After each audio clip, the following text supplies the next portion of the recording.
3 రోజులుగా పడిన శ్రమ వృధా అయింది. గిరిజను కాపాడేందుకు చేసిన ప్రయత్నాలు ఫలించలేదు. చిన్నారి గిరిజను బోర్బావి మింగేసింది. పాప క్షేమంగా బయటపడాలని ప్రతి ఒక్కరూ ఎదురు చూశారు. 3 రోజులుగా అధికారులు అక్కడే ఉండి రక్షించే ప్రయత్నాలు చేశారు. బోర్బావిలో 45 అడుగుల లోతులో కూరుకుపోయిన గిరిజ ఊపిరాడక చనిపోయినట్టు అధికారులు తెలిపారు. బోర్బావి దగ్గర కుటుంబ సభ్యులు, మంచాల గ్రామస్తులు పాప చనిపోయిన విషయం తెలుసుకుని విషాదంలో మునిగిపోయారు. డెడ్ బాడీని ఇంకా బయటకు తీసే ప్రయత్నంలోనే ఉన్నారు అధికారులు.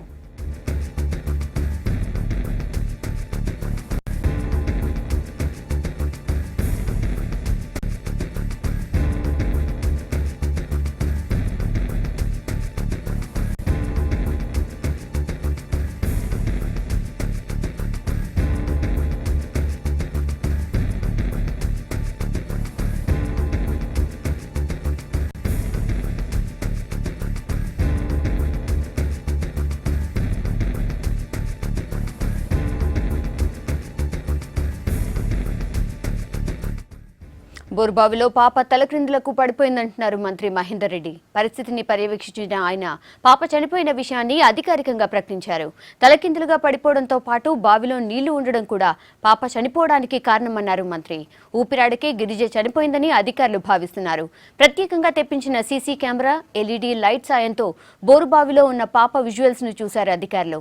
అయితే పాపను తీయడానికి చేస్తున్న ప్రయత్నం మాత్రం ఫలించడం లేదు. పాప ఉన్న ప్రదేశానికి చేరుకోవడానికి అక్కడే సమాంతరంగా మరో గొయ్యి తవ్వుతున్నారు. అన్ని అనుకున్నట్టు జరిగితే మరో 2 గంటల్లో గిరిజ డెడ్ బాడీని బయటకు తీసే అవకాశాలు కనిపిస్తున్నాయి.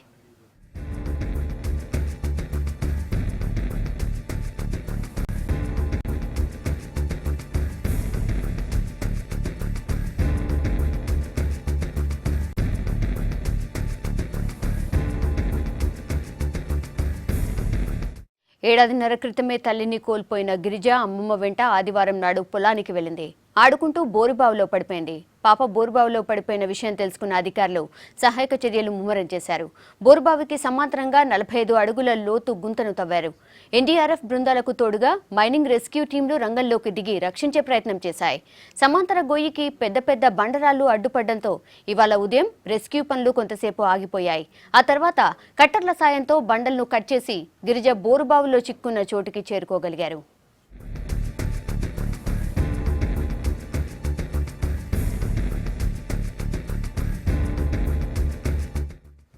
పూర్తి డీటెయిల్స్ సంపత్ అందిస్తారు. సంపత్, పాపను బయటకు తీయడానికి ఇంకా ఎంతసేపు పట్టొచ్చు?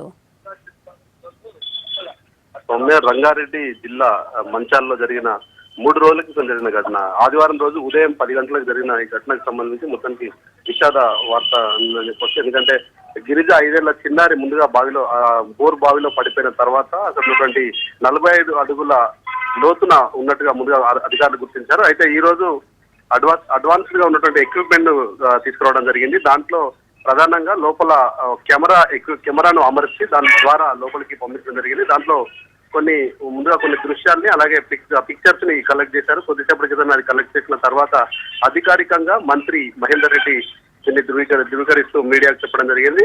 గిరిజ చనిపోయినట్టుగా మొత్తం చెప్పడం జరిగింది. దాదాపు 3 రోజుల నుంచి రెస్క్యూ ఆపరేషన్స్ టీమ్ అలాగే ఎన్డీఆర్ఎఫ్ బృందాలు, జాయింట్ కలెక్టర్ తో పాటుగా మిగతా సంబంధిత అధికారులు, పోలీసులు, అధికారులు, అనధికారులు అలాగే కొంతమంది స్థానిక నేతలు, ప్రజలంతా కూడా కొంతవరకు ప్రయత్నం చేశారు. కానీ గిరిజ మృత్యువాత పడ్డట్టుగా గుర్తించడం జరిగింది. అయితే ప్రస్తుతం 45 అడుగుల లోతు వరకు 42 అడుగుల వరకు పోయిన తర్వాత అక్కడ ఉన్నటువంటి రాయిని కట్ చేయడానికి ఎక్కువ శాతం సమయం పట్టింది.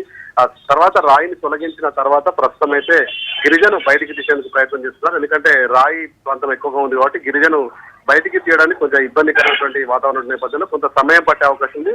మరికొద్ది సేపట్లో గిరిజ డెడ్ బాడీని బయటికి తీసే అవకాశాలు కనిపిస్తున్నాయి. ఇక గిరిజ సంబంధించిన బంధువులు కూడా పూర్తి స్థాయిలో ఆర్తనాదాలతో వాళ్ళంతా కూడా చాలా ఇబ్బందికరంగా ఉన్నటువంటి పరిస్థితి. ఏదేమైనా చిన్నారుల పాలిట శాపంగా మారిన ఇలాంటి ఘటనలు కానీ లేదంటే ఇట్లాంటి బోరుబావుల ఉదంతాలు రెగ్యులర్ గా జరుగుతూనే ఉన్నాయి. ఏదో ఒక మారుమూల గ్రామంలోనో లేదంటే జిల్లాల్లోనో అలాగే ఇలాంటి హెడ్ క్వార్టర్స్ లో కూడా చాలానే జరుగుతున్నాయి. కానీ ఇలాంటి ఘటనలు జరుగుతున్నాయి, ఇలాంటి ఇన్సిడెంట్స్ జరుగుతున్న అధికారులు పట్టించుకోవట్లేదు. హైకోర్టు లాంటి కోర్టులు, కింది స్థాయి కోర్టుల నుంచి హైకోర్టు వరకు కోర్టులు కూడా ఉత్తర్వులు జారీ చేశాయి. ఒకసారి బోర్వెల్స్ వేసిన తర్వాత వాటిని క్లోజ్ చేయకపోతే ఖచ్చితంగా కఠిన చర్యలు ఉంటాయి. దానికి నోటీసులు ఇవ్వాలి. లోకల్ సంబంధించిన పోలీసులు కానీ లేదంటే ఎంఆర్ఓ లాంటి రెవెన్యూ అధికారులు చర్యలు తీసుకోవాలని చెప్తున్నారు. అయినా వాటన్నిటినీ బేఖాతరు చేస్తూ అధికారులు నిర్లక్ష్యం అనుకోవచ్చు, లేదంటే ఇలాంటి బోరు బావులు ఏర్పాటు చేస్తున్న వ్యవసాయదారులు కూడా చేస్తున్నటువంటి నిర్లక్ష్యం కావచ్చు. ఏదేమైనా అన్యం పుణ్యం తెలియని నిండు నూరేళ్లు బతకాల్సిన చిన్నారులు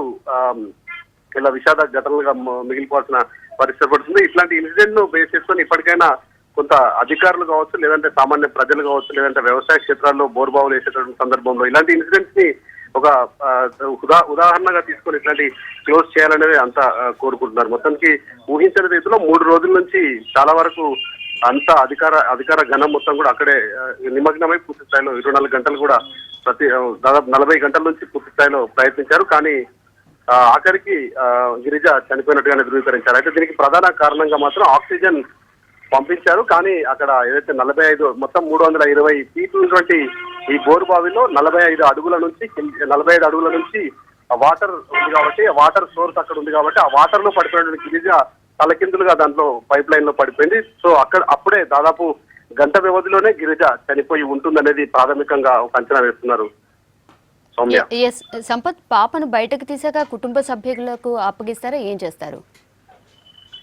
సాధారణంగా ఎందుకంటే పూర్తి స్థాయిలో అంటే ఈ చిన్నారి కావడం ఒకటి, తర్వాత డెడ్ బాడీ కాబట్టి పూర్తి స్థాయిలో ఏదైతే అధికారుల లాంఛనాల అధికారులు ఉన్నటువంటి నోటీస్ కావచ్చు, లేదంటే పోలీసులు ఒక ప్రాథమికంగా నిర్లక్ష్యమా, లేదంటే మానవ తప్పిదం వల్ల జరిగిందా, లేదంటే సంబంధిత అధికారుల సంబంధించిన నిర్లక్ష్యం ఉందా అనేది ఒక బేస్ లైన్ లో ఒక ప్రాథమిక నివేదిక అయితే తయారు చేసి దానికి అనుగుణంగా పాప డెడ్ బాడీని బయటికి తీసి చనిపోయినటువంటి అంటే వాటర్ మింగి చనిపోయిందా, లేదంటే గాయాల పాలైన తర్వాత అక్కడ చనిపోయిందా అనేది ఒక సింపుల్ మెథడ్స్ ని కొన్ని తీసుకుంటారు. అక్కడికక్కడే తీసుకున్న తర్వాత ఇక్కడ హాస్పిటల్ కూడా తరలించే అవకాశం ఉండదు కాబట్టి అక్కడే పూర్తి స్థాయిలో పోస్ట్ మార్టం చేయడం, లేదంటే గాయాల పాలైన తీరు కానీ, లేదంటే చనిపోయినటువంటి విధానాన్ని దాంట్లో నోటీస్ చేసిన తర్వాత వాళ్ళ పేరెంట్స్ కి చిన్నారిని ఇచ్చిన తర్వాత వాళ్ళ ప్రొసీజర్స్ అయితే కంప్లీట్ అవుతాయి. ఇక ఈ బోరుబావి తవ్వి గాలి వదిలేసినటువంటి వ్యవసాయ క్షేత్రానికి సంబంధించిన వాళ్ళు కావచ్చు, లేదంటే సంబంధిత అధికారులు ఒకవేళ బోర్బావికి పర్మిషన్ ఇచ్చిన తర్వాత కూడా దాన్ని ఓపెన్ గా ఉంచి దాన్ని నిర్లక్ష్యం వహించినటువంటి అధికారుల పట్ల కావచ్చు ఎట్లాంటి చర్యలు ఉంటాయి, ఒకవేళ వాళ్ళపైన కేసులు నమోదు చేస్తారా, దీనికి సంబంధించి ఎట్లాంటి ప్రొసీజర్ ఉంటుందనేది వేచి చూడాల్సిన అంశం. ఓకే సంపత్.